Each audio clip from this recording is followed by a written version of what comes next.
Coming up, we'll take a closer look at a new Netflix documentary and its effects on students here at FHS, and hear about how some high school students are adapting to online learning. We'll also see how some programs here at school are adjusting to the new guidelines for this year. I'm Orion Rankin. Welcome to the Bulldog Weekly.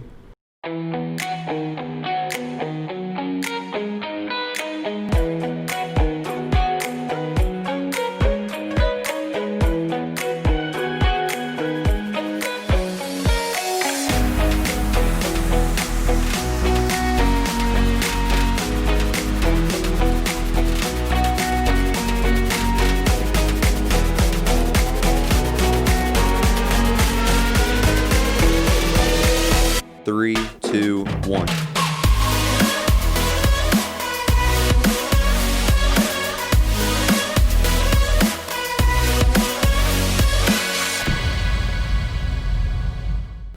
Welcome back to the Bulldog Weekly. Today is Thursday, October 22nd. We've got a great show planned. Let's start with national news and our reporter, Emma Gardner. We are just under 2 weeks away from Election Day, and voting is already underway here in Arkansas. Early voting began on Monday, and many polls are seeing record high numbers so far. Outside of the presidential election, there are congressional and Senate races, as well as many different local races right here in Fayetteville.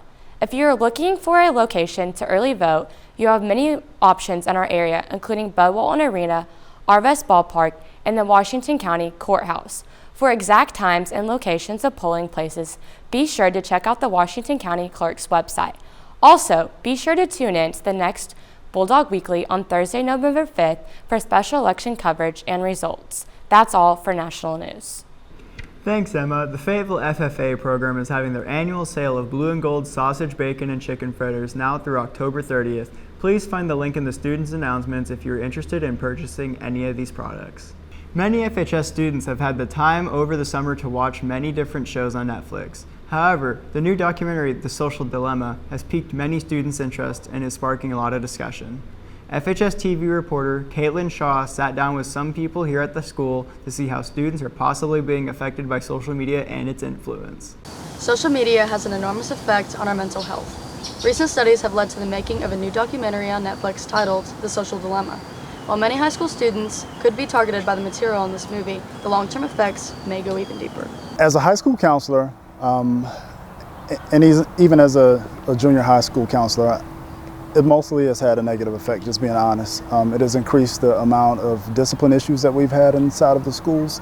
And I think that you've seen anxiety and depression go up twofold. And so I would say that it's also been harmful in that respect, and that it really hasn't been good inside of the schools.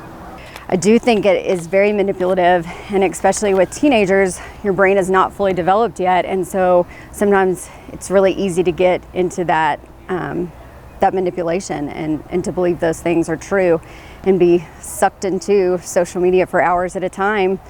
The ages in which we kind of give, our children the access to this technology. I believe one of the engineers on the movie Social Dilemma mentioned that up until the age of 16, he wouldn't allow for his children to have social media. And so I think that we just need to start maybe rethinking the amount of access, the amount of freedom that we just readily give to our students, to our children with social media. I don't think social media is all bad. I do think there are good things that come from social media, especially during the pandemic. I watch the news a lot. There was a group of kids that saw these restaurants going out, and they connected farmers to restaurants to homeless shelters. So I think there's a very positive thing that can come from social media, but it's that constant comparing that I think is detrimental to our health. Although social media plays a negative role in our mental health, it is important to educate each other on what we allow ourselves to view.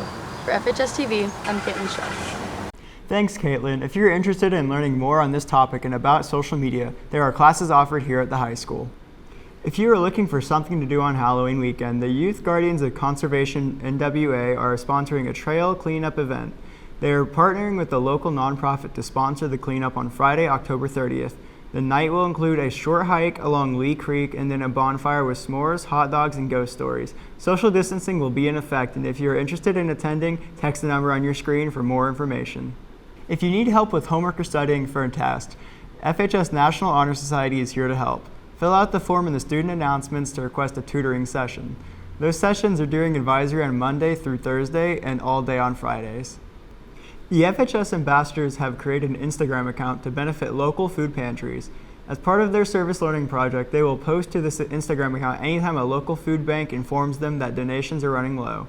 Be sure to search their Instagram account if you're interested in helping. Many FHS programs were affected by the closure of school last March. Now that we are back in school, those programs are making sure to do what they can to ensure that their program gets to continue activities.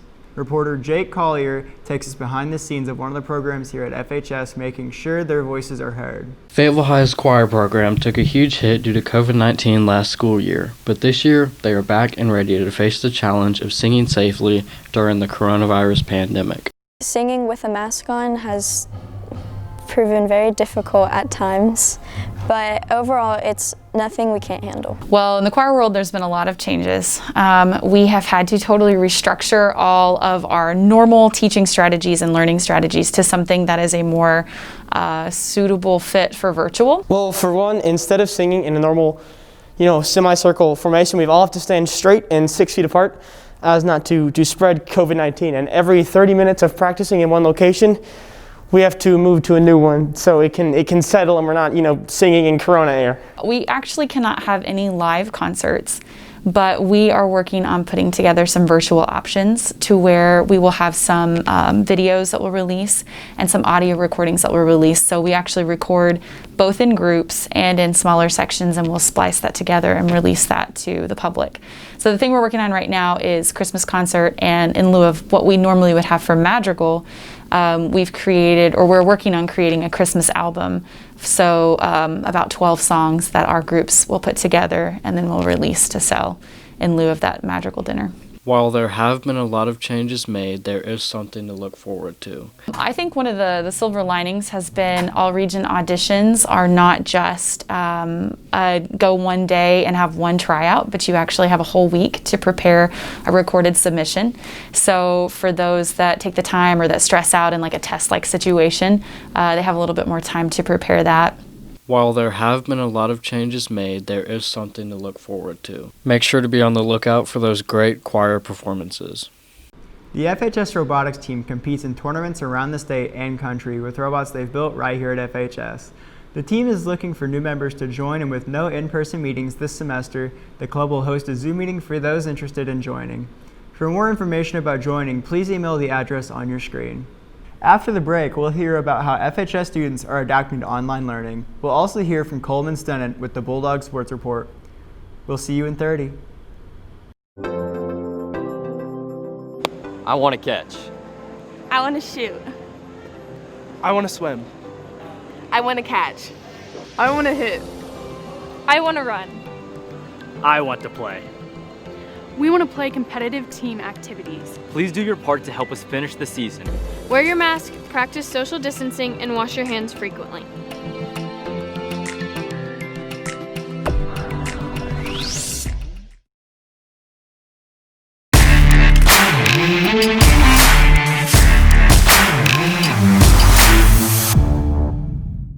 Welcome back to the Bulldog Sports Report. I'm Coleman Stennett.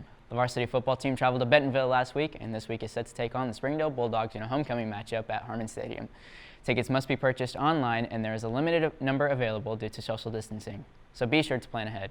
The Volley Dogs are currently in the middle of a 6A West Conference tournament. This year will be extra special for the volleyball team as FHS is set to host the Volleyball State Tournament next Tuesday, Wednesday, and Thursday. Be sure to tune in to the FHS TV YouTube page to catch every game during the tournament. That's all for the Bulldog Sports Report. As always, make sure to come out and support your Bulldogs. I'm Coleman Stennett. Back to the desk. Thanks, Coleman. Online learning has been tough for some students, but many students have taken a liking to the new way of learning. With a lot of flexibility and freedom, there are many parts of the new style of learning that may be here to stay. FHS TV reporter Aiden Mills has more. This week we're diving into online learning and how it's affected everyone's school year. My average day starts off with waking up really early to get to band because we don't have virtual band still. We have regular on the field marching band. But then I get home and take a quick break, and then you just turn on the computer and do your work. Usually you get done by about 2, maybe 3, sometimes earlier. So average day, get up, get my boys. I have a 4-year-old and a 1-year-old at home, and so kind of get them ready for the day. And then coming to work, I typically get here about 30, 45 minutes before first period starts. Some days I have first period prep, but either way, I'll kind of get my things ready for the school day, answer emails, get some, kids are always sending me work, get those in the grade book, and then hit the ground running. Well, I picked up a couple new hobbies. Like I started building my own instruments. This is one that I've built out of a water jug. But I started doing that, and I've also gotten into making medieval stuff like chainmail. Yeah, during the pandemic, so with everything being closed and with 2 little boys, like I said, I have a 4-year-old and a 1-year-old, we just spent a lot of time outside. I live near one of the trails in Fayetteville, so a lot of walks. I think some days we would do 2 or 3 walks per day. And then we would go on a lot of drives too. And so that took up a lot of time. I got into smoking, like meats. I bought a smoker, I smoked ribs, chicken, stuff like that. Not very good at it, but whatever. I hope everyone is adjusting well to this new period. I'm Aiden Mills. Thanks, Aiden. That's all we've got for this edition of the Bulldog Weekly. Don't forget to subscribe to our YouTube channel at FHS-TV-Fayetteville High for all new shows and live events. And follow us on our Instagram at FHS Bulldog TV to stay up to date with all the news around the school and in the community. I'm Ryan Rankin. We'll see you next time.